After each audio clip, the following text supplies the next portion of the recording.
Welcome back to South Africa. My name is Atim Tongana, and this time we're coming to you from the seat of the Zulu Kingdom in KwaZulu-Natal, specifically in Durban. As you may know, I'm never alone, and this time I'm joined by the former President of the Republic of South Africa, His Excellency Jacob Zuma. He's also the political mind behind the new formed MK party, which made significant inroads in South Africa's last election. They are now the third biggest political party in South Africa, even taking up that seat as the official opposition party in the country. Baba, thank you so much for joining us on RT.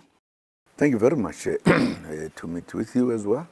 So, as I mentioned, the MK party making significant inroads in South Africa's general elections. What are your plans? And perhaps let's start with what you think the biggest achievement of the MK party has been thus far. I'm sure if we were to tell the truth, MK is the youngest political party, just 1 year old, but it has been able to attract the feelings and wishes of the South African population. The very fact that we are now a formal opposition, that tells you a very good story about Wesizwe. So what are your future plans going forward, especially Very simple, to take over the governing of the country. That is our immediate objective that we want to make as soon as possible. You're a prominent anti-apartheid political figure in South Africa who's been part of the African National Congress, which has recently expelled you from that political party. We know that you've challenged this issue. I just want to get what your views are, because globally, you have been known to be part of the ANC. Well, there's a long story about that. If you ask that question, you are producing, we are making me to produce a very long kind of an answer. Firstly, as we have said, I joined the ANC at my young age. In fact, it was even before qualifying. I lied to the people who had to make me a member of the African National Congress. I was very young, just 17, when I joined. The reason why I did so, because the ANC is an organization that was established to liberate the people of this country.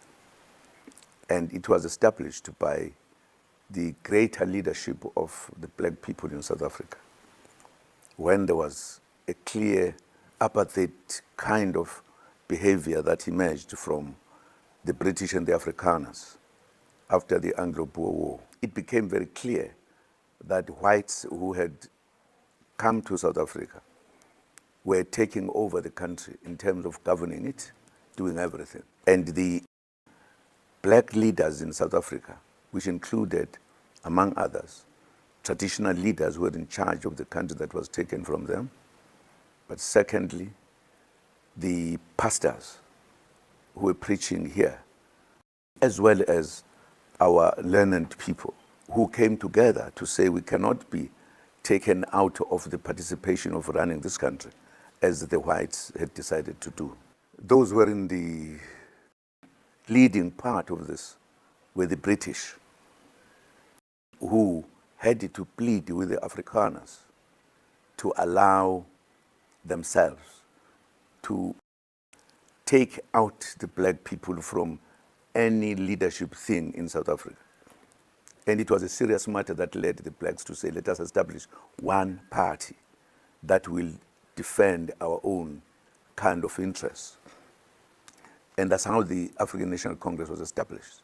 And therefore, everyone was a member. Later on the year, because life is life, I'm sure there were other political parties that emerged in one form or the other. But the first thing was that we should be out of any activity that it determines those who must run the country.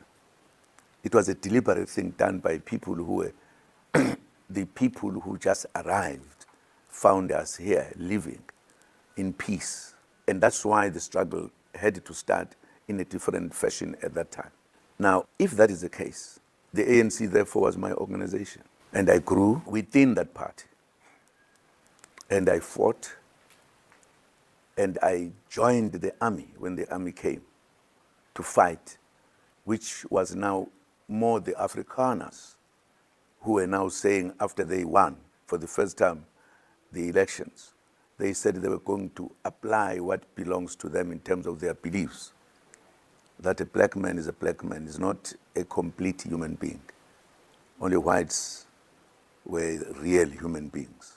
And that led to us leading to an armed struggle, to fight. In other words, almost to go back to where we were defending our countries from the beginning. It's a long, very difficult and painful story of this country.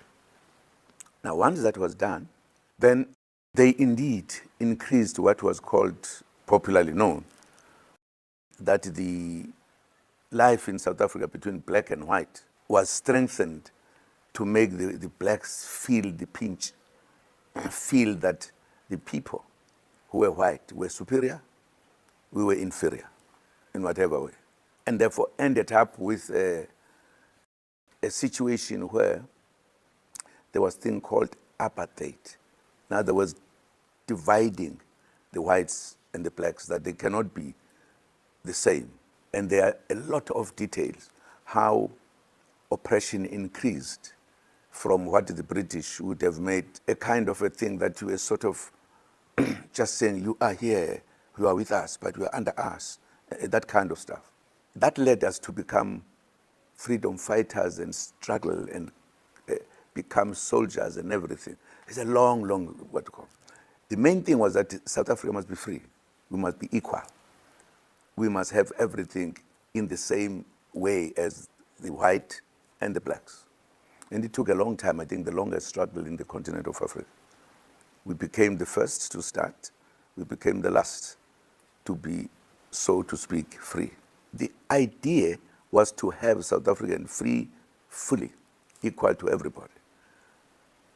There's a way these things were done. For an example, when there was a decision that we should be free, should be equal, a lot of difficult things were said. For an example, to say that let there be negotiations, which was never done when our country was taken. There was no negotiations. It was taken by force. But given the passage of time, we had to deal with that. When we went for negotiations, and perhaps unfortunately or fortunately, I don't know, I was made to be one of the people who were part of starting that as a result of the decisions taken, and therefore agreed that we are going to negotiate. In other words, we are going to find a way where we could live together. But as we were negotiating, the time had been too much. The wars had been too bitter. And therefore, we had to sit and talk. How are we going to negotiate? And I think we agreed that we'll negotiate. And after negotiating, we will make the country come together. Because we've been fighting, killing one another, arresting one another. Many people had died in jail, in the battles or whatever. A decision was taken, supported by the world, that we need to bring peace and put South Africa back to where it is supposed to be. As a result of that, we decided the first term would be very difficult to deal with, because the anger and the problem among us was too deep. So we'll make the first term to be run in terms of government in the country by all of us, black and white. Parties that will win a particular number will then be the ones who will be part of a government that will be put together. We called it government of national unity. In other words, we're trying to unite these people who have been fighting for years. In other words, even the manner in which the agreements will be soft, to allow us to come together, to accept that we can live together. After that first occasion, we'll then allow the party thereafter, after the first term, in the second term. The ANC? The party, whichever at the time. We did not know because we hadn't won. Whoever will win will be the one who will then determine how this country is run. And the party that emerged was the ANC. ANC, in other words, had its own policies, every other thing, that once we are in power, we will rule this country the way we want, which will be good for everybody else. Then, once we came there, the movement to change was very slow. But nevertheless, everything, times we needed to give it time, etc. I personally felt we were not rushing to change. There are things that are written in the serious documents that we, when we are in charge of the country, this is what we will do. Very little of that was happened. I mean, just to put it mildly. We ended up with an emphasis on what we call the equal rights to everybody. That was done. But it was not actually done to do it. Some of the things that were supposed to be done, they were never done. In the Freedom Charter? The Freedom Charter, for an example, is a key document. If you look at it seriously, it was equal rights that were attended to in the Freedom Charter. What the Freedom Charter says was never attended to. And you would have felt, therefore, that with time we are going to address the issue. But the issue was never addressed up to this day. It's now 30 years. It has never been addressed. Instead, we were going backwards rather than going forward as this organization. Now, as the time went, it was worrying. We finally ended up with a situation where the leadership that came was no longer even thinking about anything. If anything, it was reversing many, many things. As a current ANC. I always forget this name at times. I feel like I'm getting a political lecture from you at this point, His Excellency. I do want you to touch on that issue then, on that ANC that you mentioned that has made this journey to this point, which has expelled you, which you were part of. You joined at an early age of 17 years old, which has now expelled you. I know you've challenged this issue, but what are your views about them actually expelling you?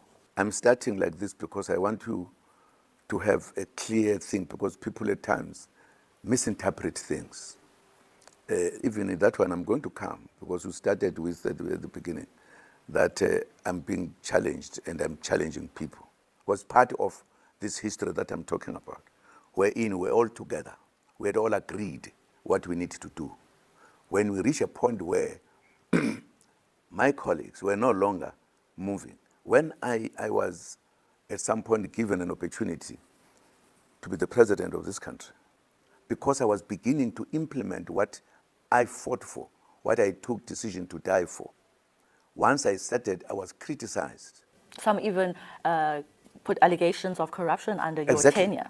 Exactly. And not a single one has ever produced even a stick of match that I stole anywhere. Even with the revelations that came out from the State Capture Commission of Inquiry? There's nothing, even the man who was reading it has said today it was wrong.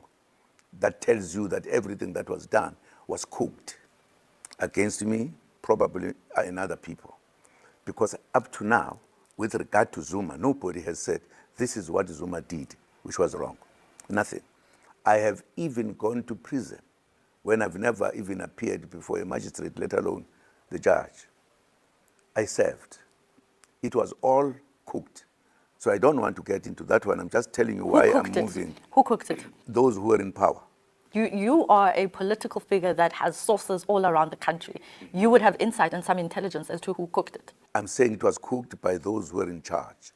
I don't want to be counting names of people, how many. That's not the issue for me.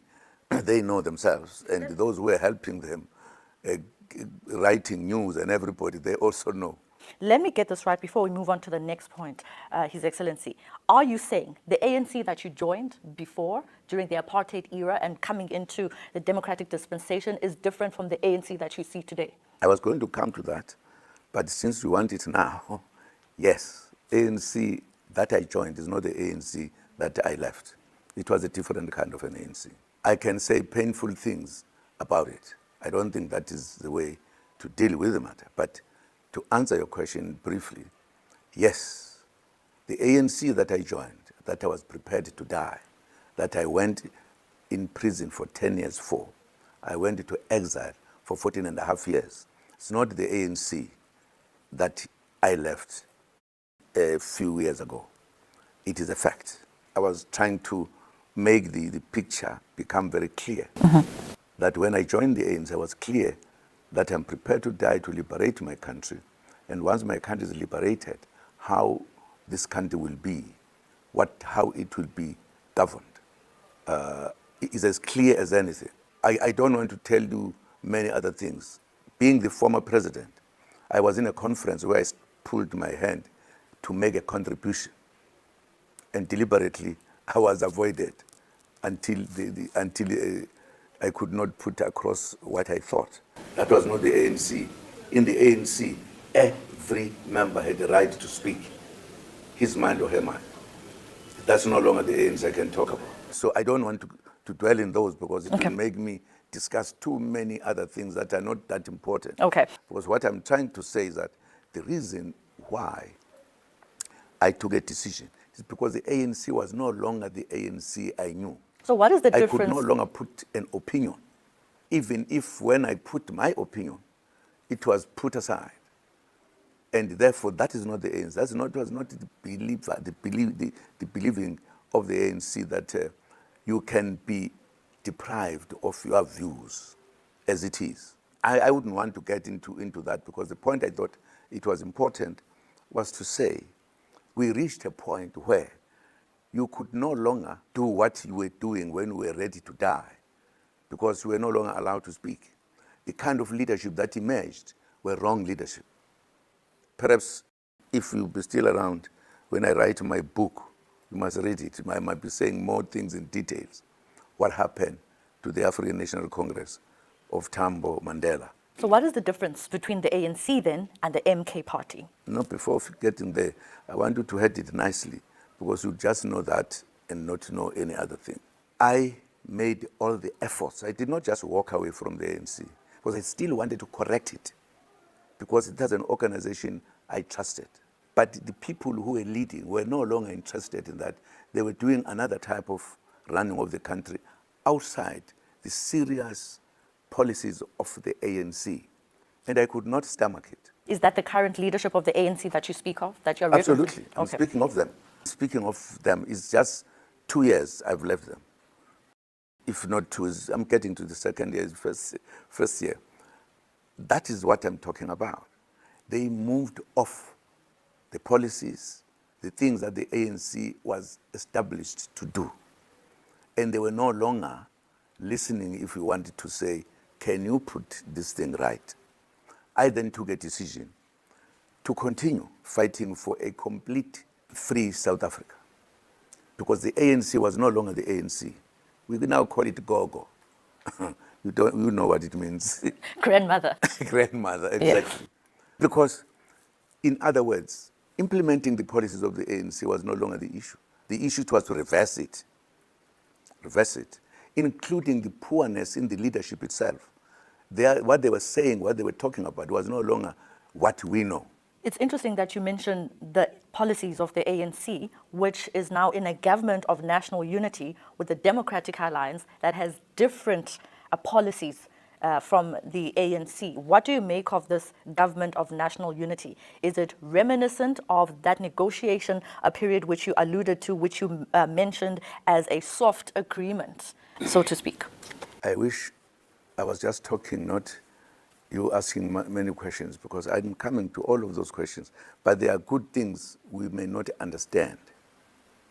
Because if we talk about government of national unity of today, we are talking about many things that happened even before the ANC chose to take the enemy to be the comrade. Because if we jump, and I don't think we are going to get what I would want to, why I took a decision. The decision I took is not a small decision, it's a serious decision. I wouldn't have taken it. I respected the ANC. The very fact that I've said I remain a member of the ANC is a story of its own. Why would I do so? I thought I would go through a little bit of that so that when we come to this, we understand exactly what has happened. Firstly, a very funny president came in, very funny man, who came from the working class, as they call it, right? Whom today is always a mystery. How did he emerge up to be becoming the president when there are people who had been there all the time? Are issues one day we might want to talk about, and I'm not talking about them. I'm talking about what made me to take a decision to leave the ANC, not to leave it as a member, not to vote for it, not to vote for it. And I made it very clear, even to them, that I'm remaining the ANC, but I'm not going to vote for the ANC. I'm going to vote for the new party, Wesizwe party, because they have deviated from the policies of the ANC in many respects, which, as I said, when I have time to write, I'll write to explain this for the sake of our history, because they moved away. But what is critical is that when it was difficult to do anything, I had no alternative but to continue to finish the liberation of our people. And that's what I decided to do. And I gave it a very serious thought, which at times our friends would not understand, not only outside of the African space or whatever, but in fact, it was very difficult. But people who might not have been with us, they wouldn't understand. Why will a man like Zuma, who was ready to die, who went to prison and did everything, For the ANC. For the ANC. But the ANC is an organization for the people of South Africa. If the ANC begins not to take attention seriously of the people of South Africa, then why are you there when you're not a leader? Because if I was still a leader, I would have said, okay, I'm now going this way. But I knew when I was a president, I was made to leave that office before I could finish, because those people who were doing that to me were clear that my being the president, I was quickening the process of changing or also implementing policies. And my comrades decided to conspire that I should leave before I finish, because I was messing up whatever that was in their minds. So it's not like something that happened now. And that's why if I talk about this, it's not a matter of just going over in not explaining what happened so that somebody will understand. Part of the reason, for an example, I said I would remain in ANC and I would fight. I would go to court as we are going to court. Because it was not the ANC I joined. It was not the people who died that I could have said, oh hell, with you guys, me, I'm gone. I had to remember them. I had to make what we took as decisions before to succeed. And therefore, the ANC, because if I say the ANC is now blah, blah, blah, blah, and I will be, in fact, saying to the ancestors and everybody else, you were wrong. And I did not want to say that. I wanted to say, it is the leadership now that is wrong, not the first ones. I thought I could not take that, a very rich history, and just forget about it. I want to remain in the ANC, but the real ANC, not the false ANC.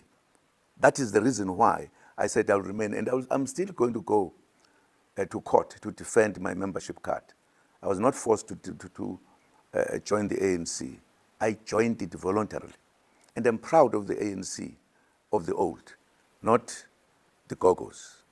The Gogos, And I'm defending the ANC from the Gogos. And that's what I'm doing. I just wanted to put it in brief so that you understand it. It is therefore, it was not just a question of, I think I don't like the ANC. No, I love it. It's the best organization that I've seen, I've joined in my life.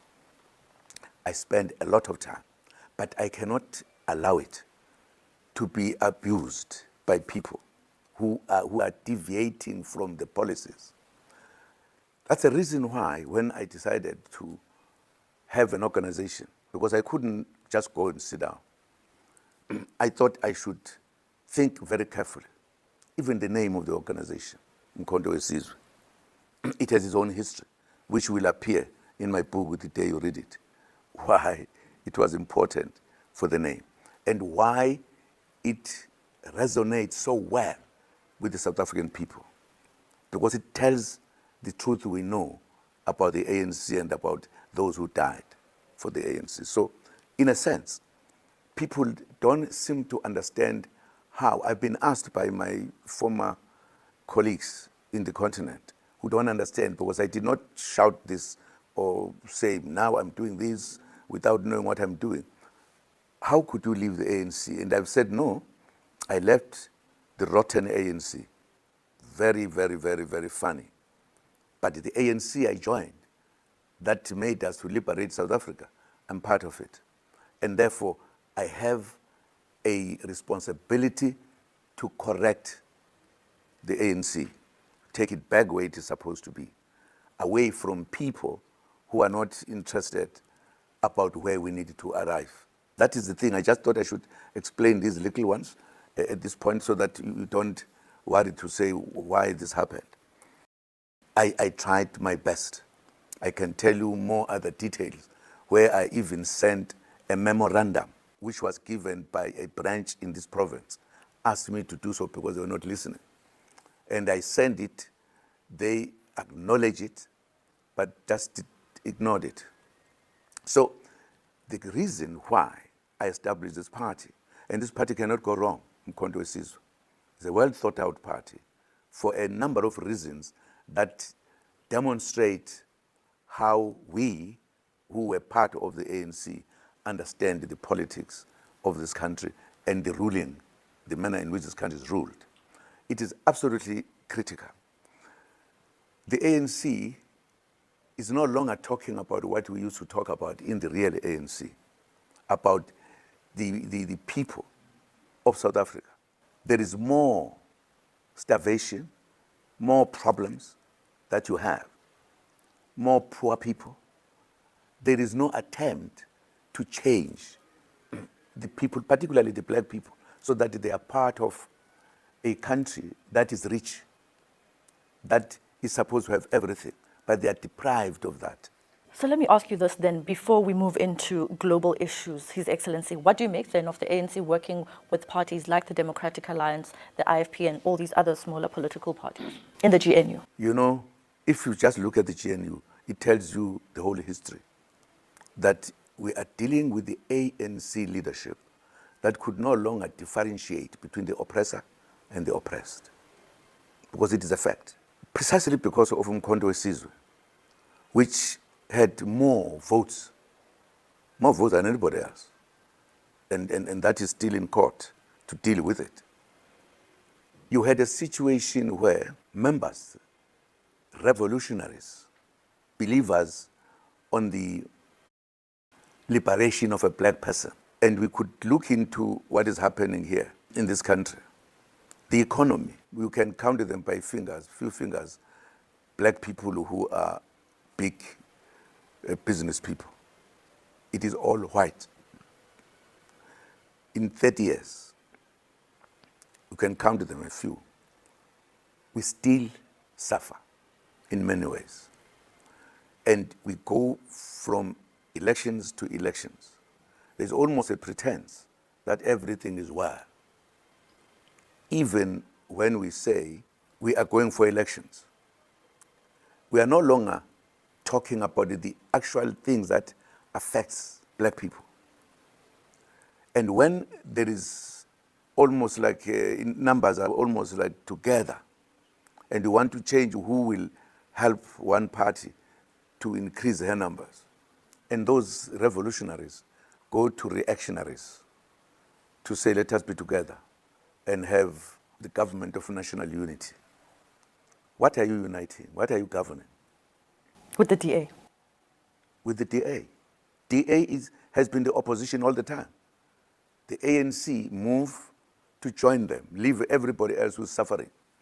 That tells you how much they are no longer caring of the poor white, poor black, who still need to be freed. It tells you the story.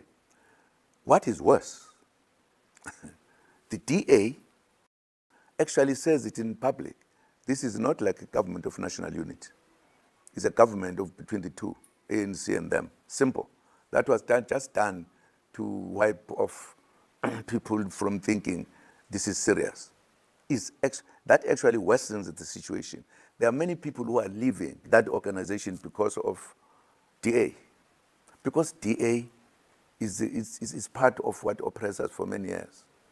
Just switched a little bit when we're here in a nice name, Democratic Party, I don't know what it is. Alliance. Alliance, whatever. That in itself must be telling somebody who can think that this is a fast. It's not the real thing. It's not there. People who are there are finding a way out, the way out. Because DA is DA, it's doing his own. Mlung phela. Akuyona enye into. It's a white fellows. In fact, it is, in my view, a disappointing thing. Because you take those people, they know nothing about how you work for democracy or whatever. And they represent us all over the world. We, who disagree with them a great deal, we now disagree with ANC. Totally disagree. Decision that they took is not a decision which represents us as the majority. It represents them, a black minority working with the whites. It's not us. That is why it is our wish that our friends out there who knew the ANC and knew us, who are now in the Wesizwe, must be looking very carefully and be sure that they get the information. Because the fact that people say we are free, I don't know how much we are free in South Africa. I can tell you the long story about this country, that there's nothing that has changed. If yes, very little. The people who were being put in the rural areas, starving, our freedom just allowed them to come to town. To be even worse, they live in things that you can't want to live there. It was even better because the quantity of that was not there before freedom. Yes, there were small little dokies where people were sitting, blah, blah, blah, but they were smaller. After freedom, there is more in town. The visible of starving is more than when we're free, in terms of the numbers in the cities, etc. So people can decide to mislead people or whatever, but the reality is that we are in trouble. And we, some of us, cannot wait for that. We want freedom that is full freedom to black and white, to everybody in South Africa. We eagerly wait for that book, Mr. Zuma. So let's move to Hope global politics. I'm just fearing them. All right. So some statistics reveal that in the past 15 years, the related terror attacks in the Sahel region have spiked. I'm saying this because I'm leading to a point, or a recent statement, I should say, that was made by the president of France, Mr. Macron, claiming and saying that some African countries are ungrateful for the assistance that France allegedly gave for combating the jihadists. What do you make of that statement, particularly as someone who was very prominent in the liberation movement as an anti-apartheid political figure? I think ever since France came to colonize Africa, it has never made it better. If I talk about France, where this statement comes from. When France was decolonizing, they decided to leave the army, a powerful army, in any place that they were, in order to suppress them if they did anything. That was not thing for us to say thank you, because they did not do what they were supposed to do. They decided that the resources, money, will be determined in France on behalf of the Africans who were freed here. I don't know what France thinks about it. We should have said thank you very much to take our money and use it there and have the soldiers. This is what has led to the recent coups. So it's a wrong statement. I don't agree with it because it has not helped us. The thing that says we are helping you or whatever, not helping us, does not agree that we are free, we do what we want. People who have just conducted coup d'etats recently, because they say we can't have our money in France. We can't have the soldiers from France here when we have got our own. That in itself tells you the man is just talking. He does not know how black people have suffered from white people, particularly the French. So I don't even want to debate that one, because it would take me to debate things that are too far. I'm busy dealing with the situation here, with the British in particular. But I just want to stay a little bit with regards to France. Chad, I'm sure you agree with the statement that they've said, claiming that Macron is insulting the intelligence of African countries by insinuating that they are ungrateful. I'm sure you agree with that statement. Of course, yes. I'm agreeing. I did not want to get into the details. I just wanted to say that fellow is wrong. We have suffered since they colonized us up to this day. That's what I was saying. In other words, I was answering the question that it is part of what whites think about us. I'm sure you also agree with Senegal and Ivory Coast's decision to withdraw the troops, French troops in their regions. I'm Absolutely, sure you do. I agree totally. In fact, it is too late. They should have done a long time ago, because it is wrong. Why are the forces of a French country are stationed in Africa, in the country of somebody else? Why? It's because they think they're our fathers. And I think that time has come. We cannot longer wait for that. So you're saying Africa should be seen as a powerful continent that can call the shots for themselves? It is a powerful continent, only disturbed by the colonizers who are still colonizing us in a modern way they think we cannot see. Recently, the U.S. Secretary of State was lambasted for the U.S.'s stance when it comes to the Israel-Hamas war, or genocide, if you may. What do you think of South Africa coming forward and defending the people of Palestine, and how it has gone about to deal with that by even going as far as filing a genocide case?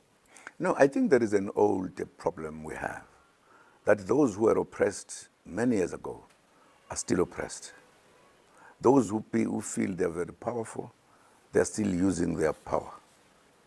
For an example, the whole world looked at a country in the Middle East where buildings were bombed, small kids were killed. And the world, the civilized world, absolutely said nothing. Nothing. Even now, they are forcing other people to say they must accept the manner in which they present their story, how they must all come together. This is a problem that has faced the black people and also the people in the Middle East. That issue has never been resolved. Whether you have the United Nations, it has failed to deal with these matters. It's a fact. And therefore, I don't want to say, well, a nice man has spoken there, because they all talk around their own area of satisfaction. They're not worried about anybody else. And if you argue, they force you, they kill you. We are not yet right in this globe. Not yet right in this globe. Because some people, for an example, we stay in Africa. Africa has lost a lot of its resources taken by people from Europe. And they still take them today. It's as if God said, you live in your area, but you go to Africa to take what you want. There are companies, huge companies from outside of Africa, who own the resources under the earth. It doesn't belong to them. Resources that are in Africa. Exactly. And they never bought it. But they are taking it every day. With Mr. Donald Trump, President-elect, the President of America, do you think his presidency will see about a shift in policies related to these ongoing wars, which includes the Hamas and Israel conflict? I think the President of the United States of America has said something with regard to the war in Russia, right? Very clear. I haven't heard him about the country we are referring to, whether there has been a clear thing that there must be the end of battles all over. However, he is one among the few who have said something that makes sense. I think he said, we cannot use our money to fight a war in Russia when we've got it to building our country. There are not many who have said so, but he have said it. We take note of that because it is important. But as to the battles in the Middle East and the United States, I don't think I've heard very distinctly that there is somebody there who says this thing must come to an end. I haven't. Maybe I missed it. In November last year, Ukraine launched long-range US missiles into some regions in Russia. You speak of the conflict there in Russia between Russia and Ukraine. Do you see the defense then by Russia on Ukraine as justified? Why other countries shouldn't be assisted by others who feel that this is unfair? I think it happens generally in places because whether we ask the question as you do, but there is a reality that the interests of the Western countries and the interests of the Eastern countries has never come together. Has never come together. Partly, it has affected Middle East a great deal, and they are even slightly better because they can fight. Africa is worse. That's why they take everything they want from Africa. Why can't we have peace that people who live in their own, they must be allowed to live wherever they are? If they've got resources, they must sell their resources to enrich their countries. Why should be some little small countries being more powerful and everything against other people in other countries? Why is the situation of peace that we talk about and ending war that we talk about, why can't it exist? Why can't we not succeed to stop the wars and everything? Who are problematic? I think Western countries are. We are still arguing what we are arguing about here because of the Western countries. Why can't they go and sit where they are? If they want to buy something here, we sell it to them. Why should they take our stuff, have it, sell it to us, do everything? Why? Was this law made by God? No. Man-made. Why? Why can't we be allowed to live where we are in the manner in which we want? If you want to have relations with them, have relations. Why should these relations be imposed to other people? Speaking about Mr. Donald Trump, he has recently made threats against BRICS members, or BRICS heads, I should say, and particularly South Africa, threatening them to impose tariff hikes if they continue their relations with countries like Russia and China. When you hear such threats from the West on Africa and how it conducts its business and how, like you say, deals with its resources with other countries, what do you think when you hear those threats? That is part of the problem we have. Part of the problem we have. Why should a country threaten countries in Africa as if he's talking to the small boys? You can't do this, I'm going to do X, Y, Z. Don't you see something wrong there? Why? Because a country should do what it wants to do. Whoever says so, that is the problem I have been talking about all the time. Because you have a country with its own resources and everything, which says these countries are my little ones. You can do this with somebody else, we are going to be in trouble. Why? There is totally something wrong in the manner in which big countries treat the countries that are small, the countries that are said to be probably not as big as whatever. Why should that happen? Why should a person threaten you when you take your own decisions to have relations with some people? Then you must be taken into some problems. Why that? Why should that be the case? I don't think we need that. This is what we are saying as Africans. We don't need, you know, when South Africa joined BRICS, we haven't talked about those matters. It was very important because, among other things, was to deal with this very issue, that there are countries that must be like in prison. And because the West is, in a sense, dealing with these countries.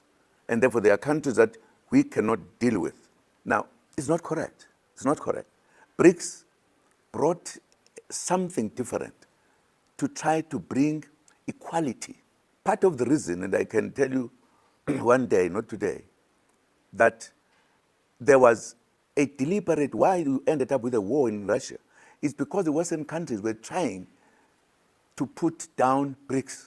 If you know what they did in Latin America, in Lula. He even went to prison when he had no case, a case that was established. This man, he's out now because they decided to say, this little one, let us deal with. In order to also disrupt this, they changed the party in India and forced that another party must come in so that you reduce the party that was joining BRICS, that was part of BRICS. I am an experience of that. Part of the reason I was removed before finishing my term was also to deal with BRICS. They put their newspapers or media to say China was going down, the economy, blah, blah, blah, lies, and felt that Russia must be attacked. All of that is part of BRICS' coming into being. We haven't talked about those matters a lot because that has not been the issue to talk about. But I'm just saying, you deal with Western countries who are always causing trouble, who are always making other people get into trouble when it is not supposed to be. Now, what has happened to them? Because they attacked Russia, Russia said, sorry, we've got our oil here, and whoever wants our oil is going to use the Russian money. Do you know that changed the world somehow? Because many other countries thereafter began to say, we are going to BRICS. BRICS now has more, whether full members or not yet. Only if you have a grouping like BRICS can you bring this earth into sanity. I'm glad you spoke about BRICS because I wanted to get your views there on some of these African countries also wanting to be part of the BRICS umbrella and the notion and the probability of a BRICS currency, which some even point to a de-dollarization, which has threatened America. What do you think of that? I think that's absolutely wonderful. BRICS is moving, and we need BRICS. We need BRICS because BRICS is not colonizing. BRICS is doing business, relationship with everybody else. And I'm happy that many countries, that some countries in Africa, Middle East, have seen what needs to be done. That is going to make this world be a world with a kind of relationship that will make people not starve in other countries, whilst in other countries they don't know what to do with the money. The governments of Burkina Faso, Mali, and Niger have accused Ukraine of arming rebels in the Sahel region in particular. Do you think that the international community is reacting to such a move or these allegations against Kiev that they are allegedly training rebels in the Sahel region? And of course, I don't have the facts about that, but I could just make some comment about this business. You know, we in Africa, we were slaved. Serious, where human beings were sold as an article of commerce, where many people were killed in many ways, where people were bought and the person would do whatever he wants about the person, kill, whatever. There was a fight against slavery. When the slavery system was stopped, finally the whites realized it was too much. With us, they then put something with a name that is a little bit, we remember, colonization. I don't know what it means. We're colonized. From slavery to colonize, to being colonized. Colonization, what it meant? It actually meant the big countries take small countries, just take them. You are now my country. That's why we ended up with colonies. something funny. And they were going to sit with us forever. You are in English, but we are in English also in South Africa, and it's whatever around it. We then decided to start fighting for our liberation, which we did. In other countries, they did not want, like in South Africa, they didn't. They thought they were here to stay, blah, blah, blah. Where that ended to? Ended in a situation where we went to ask the Western countries to help us fight our oppressors here. They actually said it to us, to the ANC in particular. We are not going to train you to go back and kill our cousins and our people, whites, and therefore sorry. That's what led to us going to the socialist countries who were ready to help us. And it was the help from the socialist countries that made us to be at least recognized that we could have guns and shoot and defeat, and we liberated ourselves. In some cases, when they realized this is what we're doing, you know what they did? No, we can't govern. We don't know how to govern. So we're going to give you what we call self-government to test you whether you can run a country. And by then, they were entrenching their own methods of keeping us under them. Like as we were asking the question at the beginning about the French. In fact, French went further, as I said, because they kept the money there, everything, because they think we are not sufficient human beings. I'm saying this because we face a very one-sided world. Those who are white in color have everything. Those who are not white, they must suffer. That is the problem we're faced with. That's a problem. And therefore you hear big people here talking about telling you every other thing, as if they molded us to become what we are, and therefore we belong to them. It's not true. We need to fight forever, liberate ourselves. Our own wealth is enriching countries out there, whilst we are being starved, where it is dug from.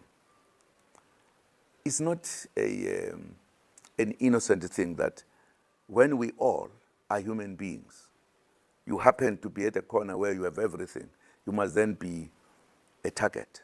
I believe if you talk about these countries in Africa saying, or even in the Middle East, we now want to join BRICS, I think people are becoming aware that we can, in fact, equal the world. And we can only do so if we are able to see the truth to what is being done. We can't be made like almost semi-human beings when others are full human beings. I think that time has passed. And if you talk about BRICS, fortunately I was part of BRICS from the beginning. And I'm very clear what needs to happen, what BRICS needs to do. When BRICS becomes bigger, you might in fact have to change even the United Nations, because it is also one-sided. We have got a big organization with 5 people with the powers that we have never seen before. What do they call them, by the way? You remember? There are 5 countries. They are called very special. They take, exactly, they take final decisions over the whole world that we have. If they say no, is no. They are almost more than God. Calling the shots. At least God does not tell us. He made the laws a long time ago and finished. Them, if they said no, they call it what? A permanent decision? Is it permanent decision? Maybe. But what I'm saying, you have in this world people who are a majority from the West who are dominating that top 5. Some things had to be put right. Because it means these are more than us, are more than angels, are God. Because as we are all here, that thing needed to have been revived by now. What else can be done? So that we stop this thing that is happening in the Middle East when there is a law that is real law. not the law that says these ones are inferior. I don't care what happens. I can kill the child, I can kill everything. If that thing happens somewhere else, the whole world comes there.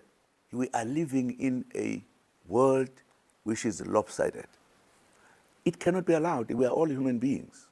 There's nobody who has more eyes and more noses and more mouths. We are the same. Why can't we have the same respect to all of us? And therefore, in my view, BRICS is an important element to change the world. Am I correct to say you recently visited Russia? Are you planning to meet the president of Russia, talking about BRICS countries in this case? I recently visited. I went for medical checkup when I was in Moscow or in Russia. It was a medical. And if I'm there, if I have a friend there, why can't I meet my friend if it is possible? I've got, in fact, a lot of friends in Russia. President Putin? As well as in the United States, as well as in Great Britain. I would have gone there also for medical work, but I chose to go to Russia. Did you meet President Putin when you were there in Russia? No, I didn't. I didn't. Do you think there was political interference for you not to meet him? No, we're not wanting to meet then. I had gone there for medical checkup. I'm sure if I'd wanted to see my friend, I would have seen my friend. I want to go back to the issue of Palestine because it's an issue that the ANC that you claim to have been part of from a young age is an ANC that has strongly supported Palestine. Now, when you look at the recent developments now in relation to the ceasefire agreement, do you think it's going to last, given the fact that obviously South Africa has been a supporter of Gaza? Do you think that this particular ceasefire agreement will hold? I hope it should hold. But for me, it's a one-sided one, the manner in which it has been done. Not like the first or the last. Many times it has happened in the Middle East. Middle East the things are always very complex and difficult. If we were to have equal understanding of how we should live among one another, there wouldn't be wars like that in what caused the wars. There are reasons as well.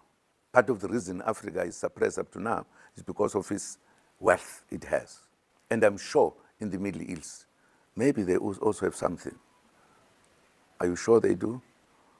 Don't you know? Are you suggesting? They've got oil, Yeah. a lot of oil there. And that's why there are issues. The issues are provoked by the fact that others want to take from others what belongs to them.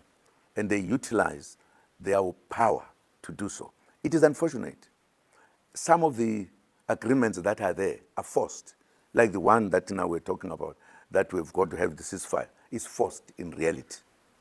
If you were to be honest and tell the truth, it's forced. The Israeli Prime Minister says that his country is ready to get back into it and resume its attack on Hamas, should the second phase of the ceasefire agreement collapse. Do you think this will actually take place? Why is the world keeping quiet when one country threatens another country like this? When we have your United Nations, we have got everything. Why? Because no matter how much we discuss the issue, if there is no equality, the small one will always suffer. So it's a matter that at times we feel we don't want to say even anything because the world is not honest to itself. What do you think South Africa should do then in that case if they resume what South Africa has deemed genocide in Gaza? Well, at the moment, I'm not in power. I don't know what the ones who are in power will do. What would you do? If I was in charge, I would have, in fact, even by now, as they are discussing, I would have gone there to discuss the matter very seriously. Why there is inequality? I mean, people have been their places flattened, people died, everything. You still demand such much thing to say this is what we want. I mean, there is what we call it negotiations.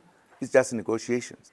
You know exactly those who are powerful are the ones who win, who even say, if this is not done, I attack. I've got the right to attack. Why should some people have such right when others don't even have the smallest right?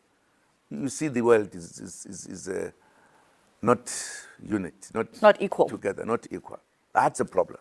The president of South Africa led an African delegation to Russia and Ukraine to try and put forward some resolutions to that long-going conflict there. Do you think that African countries, when they get into these discussion tables, do you think they are taken seriously? I mean, right now you speak about how you would go there if you were in power. Do you think African countries are taken seriously when they come about with some solutions for these conflicts? I don't know whether I need to talk about that kind of thing, because what I've said is a broader behavior of the world. It's not correct. It's not. Then, because they're big countries, blah, blah, blah. Then we have African continent, which is taken as being owned by countries from outside of Africa, which has leaders, some of which so weak that I wouldn't want to say anything. Even if they go, it's just a visit. Because we are talking about people I haven't heard really dealing with the serious issues of the continent or the world. If people are still avoiding discussing the truth about what needs to be done, and then go there just to go, because I believe that if there was an issue, we wanted to go there, we must go there honestly, and we must be able to say the wrong is wrong. Do you think that African countries are taken seriously when it comes to their input in resolutions for conflicts? I think to some degree at times they are. Again, it will depend what are the conflicts. Well, there are conflicts that big countries believe it is only them who must say something. Other people, yes, unless they are under pressure. So some are taken, but not the majority of them. And it's a pity, because, as I believe, Africa is an important continent which must still jump higher to reach its real position. Because Africa has many, many things that other countries outside of Africa need. That's the reason why they were able to risk the seas to come to Africa, because they got to know that Africa has everything. But it was precisely because of that Africans were put into a place where they should not be taken very serious. Because if you have been colonized and you are still indirectly colonized, you are still a weaker factor. So that goes together with your input that you make. Is it taken serious? Because if they feel, for an example, no, we don't want this, they will do so. If they want to come and attack you, they will kill and attack you. I'm sure, just to make it more clearer what I'm saying, Gaddafi was killed because his country was beginning to say Africa must stand on its own and live in its own life. And for that, because he was talking like that, he had to be killed by the civilized Christian kind of people when he had committed no crime, except to talk about Africa, our country.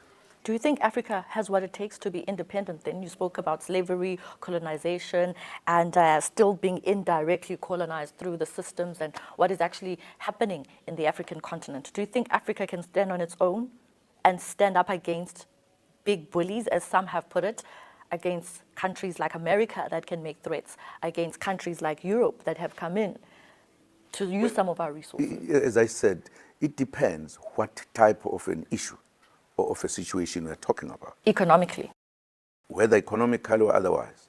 Once the Western countries feel these ones now are becoming too big for their size, they will come in. And they've done so in Africa, came in on a number of times. Just before Gaddafi was killed, I was the last president who went to his country. I went there to talk to him when NATO was bombarding that country. In fact, I was given instructions as the president of this country that you fly this way, you lower your triple, and people come from Europe tell us in Africa, and we are in charge. That tells you the story of this continent. At the end, he was killed because he was very clear about Africa. And the Western countries did not want it, and they killed him. That's a reality we have. You were recently in Ghana, and there are many developments that are happening in the African continent. Look at what's happening in Mozambique, for example. You speak of Gaddafi, who you say was killed because of his view about Africa and wanting it to stand on its own. With your political experience, Mr. Zuma, and given the fact that you now have this MK party, which is the third biggest political party in South Africa, do you think Africa would be able to come together and stand together? We've seen what is happening in the Sahel region, for example. Yes, I think Africa, at this time, we've reached a point that we can, in fact, come together. We can, in fact, put Africa into our hands and develop it. The obstacle is the big countries, former colonizers in particular. The West. The West, who would want to keep Africa down so that they are able to benefit from Africa, to control Africa. What is left is that Africa should come together. And it's better to have a country, Africa, under our control, with our resources in our hands. You cannot, if you look at the history of Africa, try to argue that Africa is good, blah, blah, blah, when you have countries that are still calling themselves mother body countries.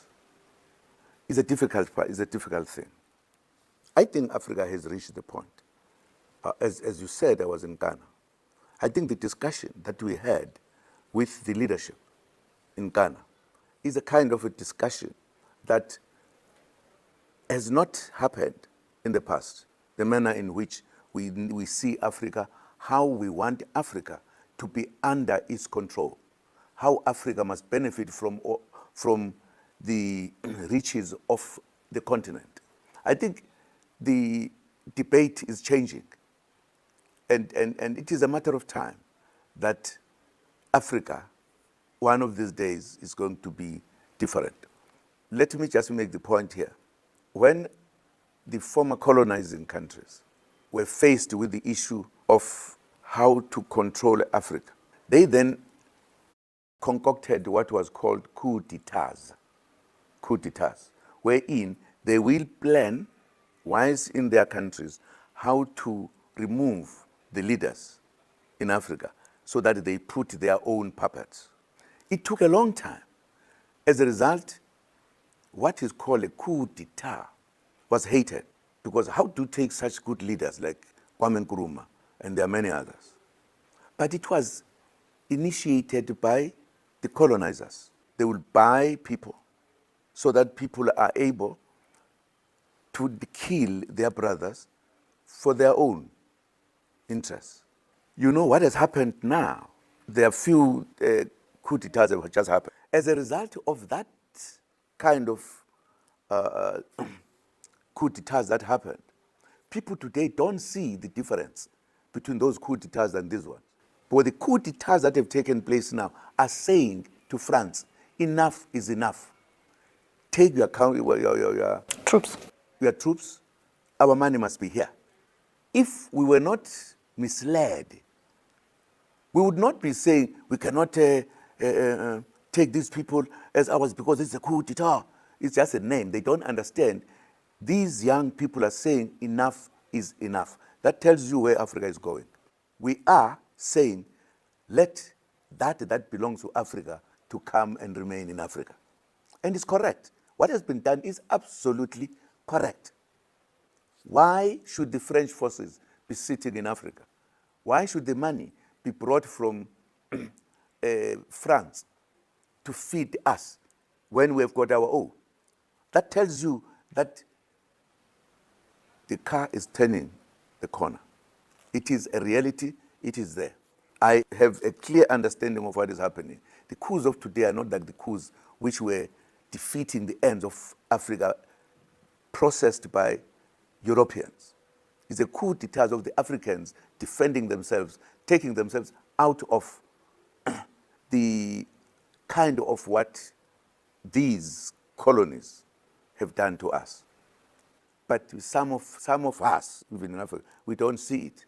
We still want to put them away, they're doing the wrong thing, blah, blah, blah. No, they're actually taking the struggle to liberate Africa again.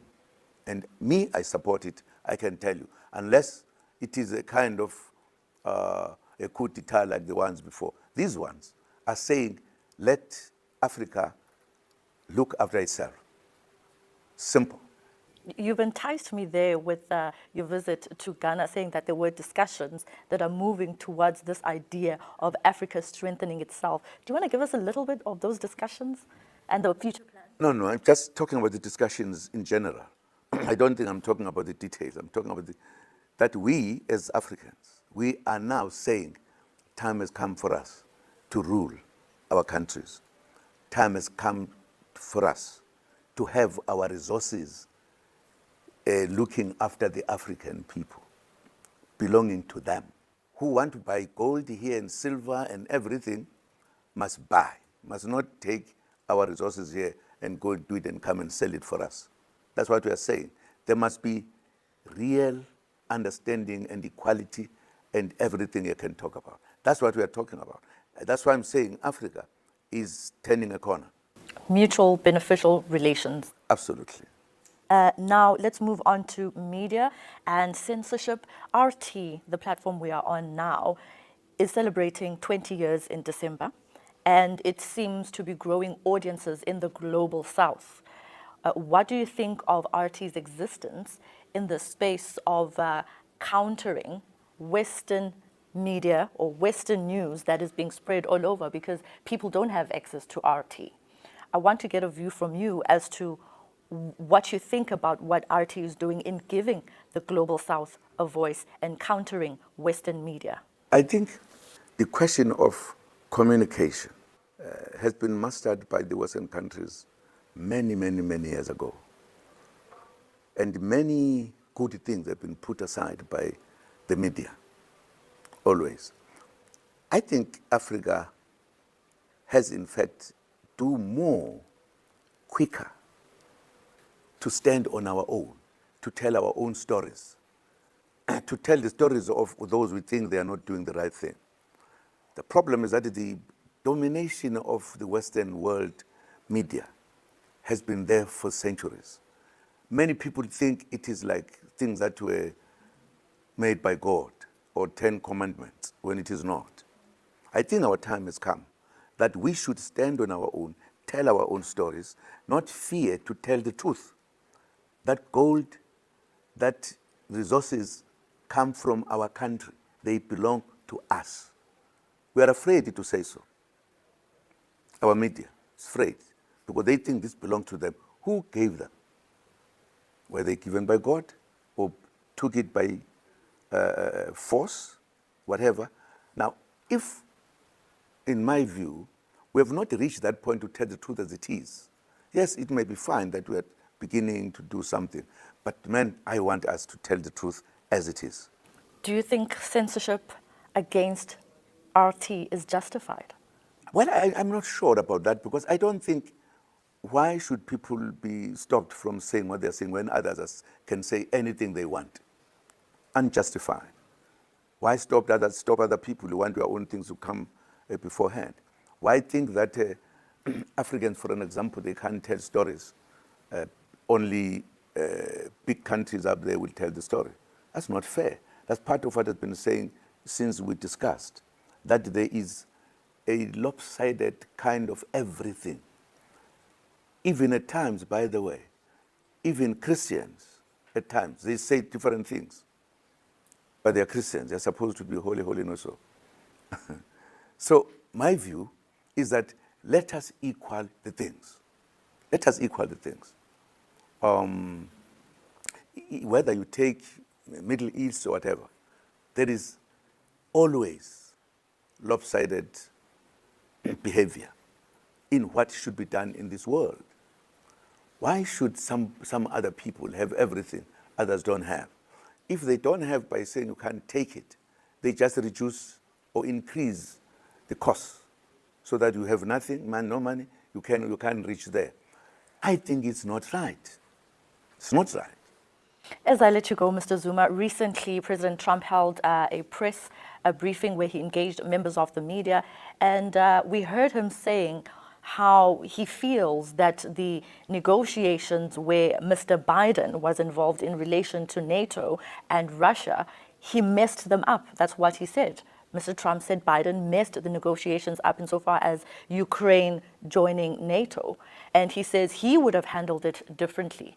You know Russia. You've been a politician for a number of years. Russia has relations with South Africa. When you hear Mr. Donald Trump saying things like that, do you agree that the decision by America to back Ukraine in the way that it did when it comes to NATO was correct? What was correct? I didn't hear the end. Mr. Trump has accused Biden of mishandling the negotiations insofar as Ukraine and NATO. I hear you. No. Do you agree with that? Me? just hang on. Do you know that the man I talked about not a long time ago, Gaddafi, was done by people coming from abroad, from the Western countries. Agreed? Why they would go so long to Africa to kill somebody and think that it is correct to do so?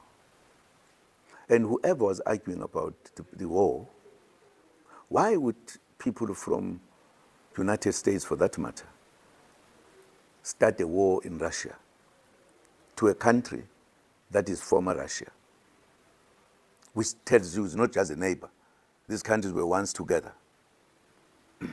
And wanted to send heavy weapons there to kill the Russians. And Biden, whatever, is sitting there, is encouraging that, is allowing his son and himself to start businesses there, which were also to help increase the military attack of Russia. I'm not sure I can say such a man was right. It was totally out of order. Because we always say we want peace. Say UN is for peace, blah, blah, blah. But this peace is one-sided. It's not a peace that is honest, clear. And therefore, I think what I've said so far from Trump, that he cannot waste his money in Russia because they've got a country to develop. Absolutely correct. I think so. It would be remiss of me, I've asked you a plethora of questions, different questions, His Excellency. It would be remiss of me not to say, as we wrap it up, is there anything that you would like to say based on this type of discussion that we have? I think we've discussed sufficiently what I thought. I mean, I did not say much because you stopped me at some point and I said, fine, we discuss other things. I think we've discussed quite a lot of things. I could say more. If you want me to talk, I can talk until tomorrow morning. Well, thank you so much for your time. We really do appreciate it. We know you are a very busy man with the MK party new in South Africa, shaking up the political landscape. We really do appreciate you taking the time to talk to us on RT. Thank you very much. Well, that was a mouthful as we wait with bated breath the book that Mr. Zuma says he's putting together to once again add all his political views. Will put together. Which he'll put together as a certain thing. So we'll leave it here for now. My name is Tim Tongana for RT News in South Africa.